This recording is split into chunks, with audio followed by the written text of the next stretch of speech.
Monica, I'm leaving you. I don't like short people and I'm taking nothing with me. Okay. But I wanted children.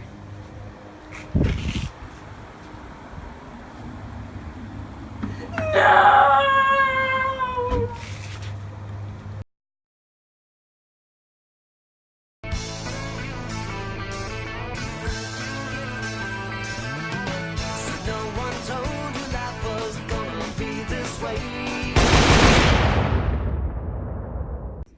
Miss, aren't you a registered sex offender?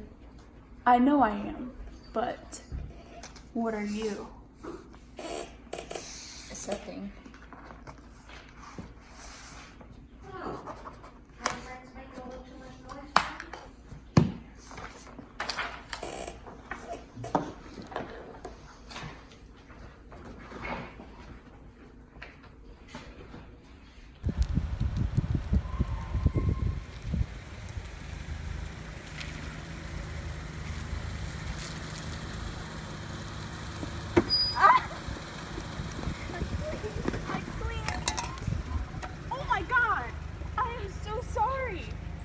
Please don't sue me. Is there anything I can do? Can clean. You clean? You clean? Okay.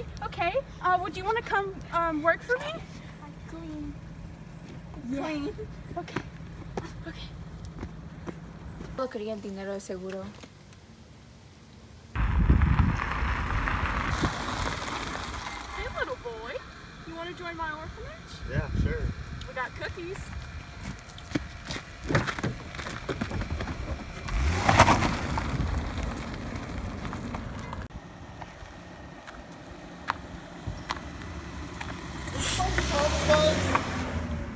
Little boy, do you need help? I have an orphanage you can go to. Shut up. So what's an orphanage? Well, an orphanage is a place that we take in children who are really needy. Okay, well, we have cookies. Oh boy. I don't think I want him anymore. Sweetie, are you lost? Do you need a home? I'm 41. So? Come on, sweetie, you don't need to be on the road. That's dangerous. This way, I have cookies on the counter. Take a seat wherever you like. Make yourself at home. Honey, come on. Take a seat right here. Don't eat too much. You're getting a little fat, honey. Listen here, sis. Back off. We're gonna work on that. This is my maid, Consuela. I clean. She cleans. All right, kids, now that we're all together, I think it's time we introduce ourselves. Sweetie, why don't you go first? I like to think of my life as a fairy tale. I mean, like, if she's that dumb, she probably has, like, cooties or, like, HPV. Is Huck Finn really a fairy tale? No. Are these idiots smart enough to tell the difference? No. After both of Huck's biological parents left his life, Huck is taken in by Widow Douglas. Even though Huck is given clothing and shelter, it is evident that he is overwhelmed by being thrust into a new civilized lifestyle, judging by how he escapes her care to be himself. Huck bears the widow's way of life, much to his disliking, and eventually leaves to revert, albeit temporarily, to his former, less civilized self. Twain satirizes the idea that parents allegedly know what's best for their children, to the point of overstepping their will simply to impose a way of life onto them. Even though the widow is trying to provide Huck with a proper family, Huck does not see it that way. The widow kept him in the house and fixed him up with little regard to whether he felt at home or not, so it suppressed his developing individuality and made him feel trapped. Let's talk about Bobby playing football. I don't like it, Mr. Coach Klein. I don't like it one bit. You see, my boy is too delicate to be playing foosball and whatever you call it with them gargantuans. I don't think you understand, Mrs. Boucher. No, you don't understand me, Mr. Coach Klein. My boy is all I got left. Ow! It's the brain pain, Coach. You see, my husband, Robert, one day back in 1966, pick up sticks, and me 4 months pregnant with this precious angel. He decides he wants to go and help the foreign peoples. He's gonna go and join the Peace Corps. And he promised me that everything's gonna be okay. Just like you promising me now. But everything wasn't okay. He got lost in the middle of the Sahara Desert, and he died. He died. He don't get no water, Coach. He died of the dehydration. And we were left all alone. I would have got my daddy some water, but I just had a baby inside Mama's stomach. And now you want to take away the only part of my Robert I had left. But don't you want the only part you've got left to get a college education? Nah. Me, a college student? Yes. Bobby, think about it. A whole new world will open to you. Boy, Mama, that sounds nice. Me, a college man? Coach, my Bobby's a sweet boy, but he ain't exactly what you call college material. So don't you go filling his simple head with all those crazy dreams of school and college and things of that sort. But Mama, I'm tired of everybody calling me a dummy. I'm tired of not having any friends. Yeah, and my ass is tired of sitting here enjoying all night. I'm going to bed. Nice to meet you, Mr. Coach.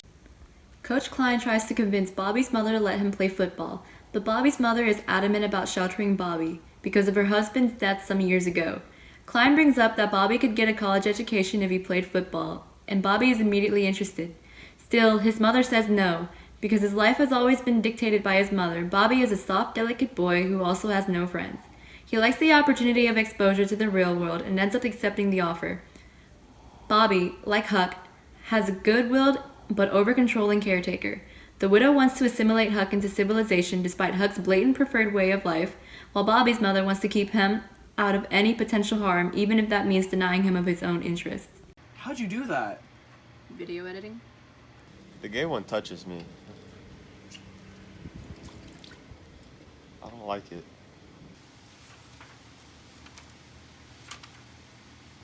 Ah.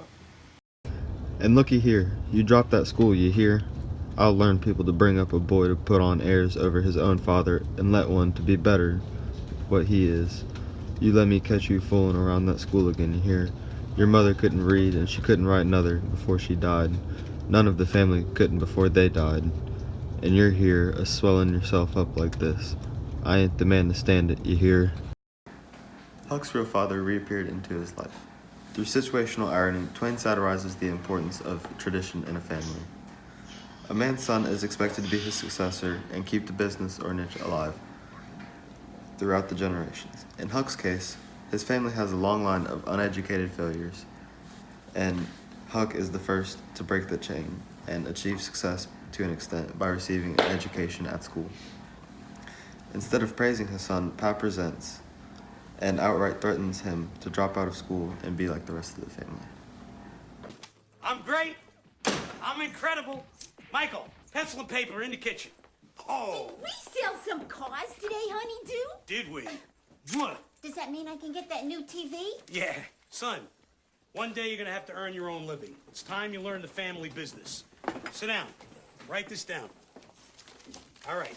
The first car your brilliant father sold cost $320. I sold it for $1,158. The second one cost $512. I sold it for $2,269. Wait, Dad, you're going too fast. Just right. The third cost $68. I sold it for $999. And the fourth cost $1,100. I sold it for $7,839 big American buffaloes. Oh, Harry! What was my profit for the day? Can you repeat the last one? $10,265. Check it if you don't believe me.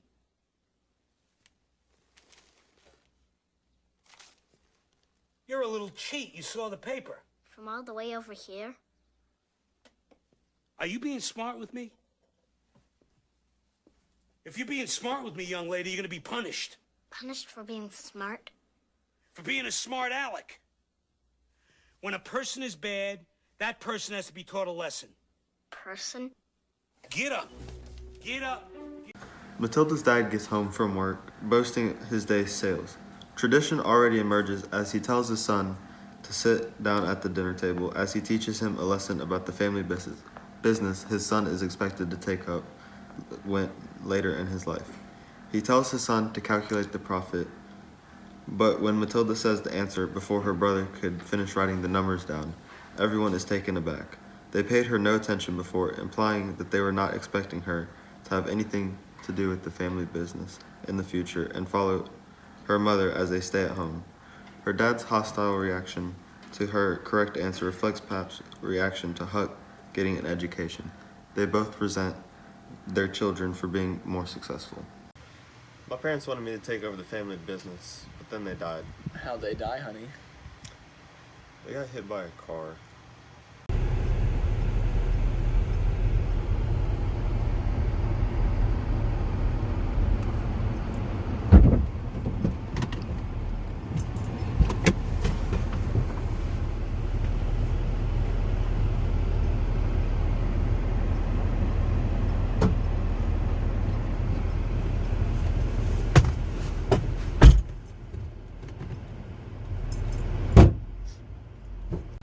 And now saving the best for last, let me tell you a real fairy tale, sis. Well, then, Miss Sophia's run off. Deed she has. She run off in the night sometime. Nobody don't know just when. Run off to get married to that young Harney Shepherdson. The family found out about half an hour ago, maybe a little mo. And I tell you, they weren't no time lost. And old Mars Saul and the boys tucked their guns and rode up the river for to try to catch that young man and kill him, before he can get across the river with Miss Sophia. Miss Sophia wants to marry Harney, but because of the ongoing feud, they both skip rationalizing with their families and elope. The fight that ensues directly after word got out confirms that the Grangerfords do not care about Miss Sophia's happiness as much as they care about the tradition of rivalry. Twain uses Miss Sophia and Harney's Shepherdson elopement as a scenario to satirize how family supposedly comes first, so much that they put themselves in front of individual aspiration. He also brings it to attention how families often oppose marrying outside of their circle.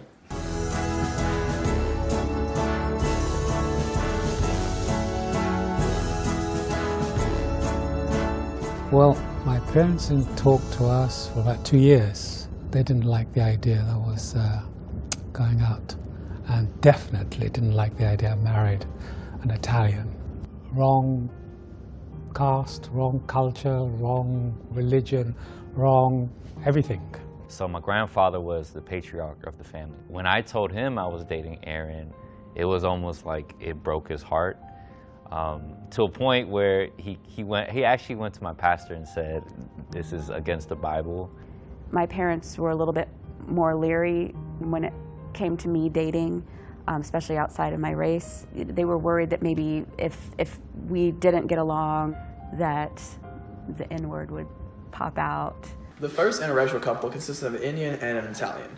Indians are known to be very strict on who they marry, hence the prevalence of arranged marriages in the caste system in India today.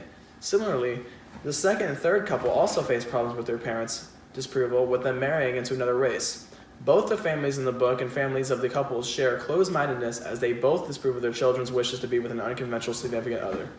Saul Grangerford wanted to kill Harney Shepherdson for trying to marry Miss Sophia, which is comparable to how the Asian guy's dad went to their pastor to try to cite religion into stopping his son's love.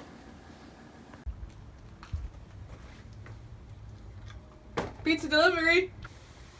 Hey, this is my first assignment since being in the police academy for 18 years. I still haven't passed yet, but I mean, I'm having some real fun. Except, I found out this morning that my wife's cheating on me, and I don't think a promotion's gonna keep her. Hi. I clean. Oh, okay, where's your owner? I clean.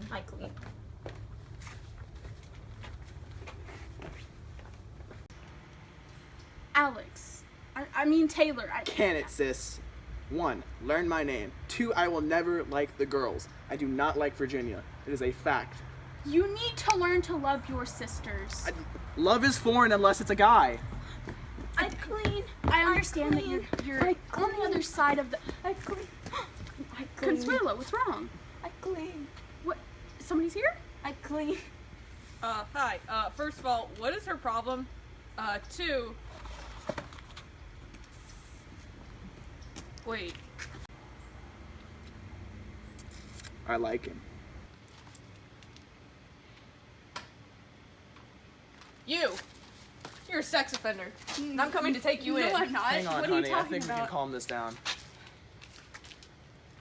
My disguise. Well, you probably know that already. But you're going to jail. What is going on, Miss Orthodontist?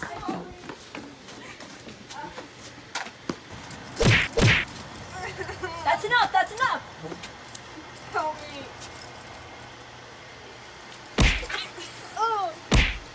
You're going to jail. First assignment for the win. Heck yeah. Oh. I clean. I clean. Hey, detective. Am I gonna get a promotion for this? Yes. Is it gonna pay off my monthly rent? Of course. One last question. Is my wife gonna leave me? Get in there. Most likely.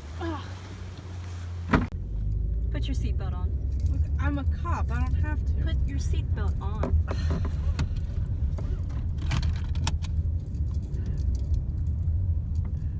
Why'd you stop? It's a stop sign. It's a speed limit sign. No, it's not. It's a Drive. stop sign. Drive. It's got a Drive. S. What is wrong with S-P-E-E-D. you? Stop. I can't believe.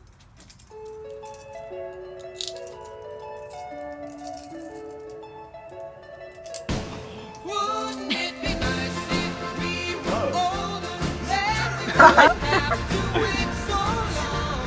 And wouldn't it be nice to live together in the kind of world where we Oh my god!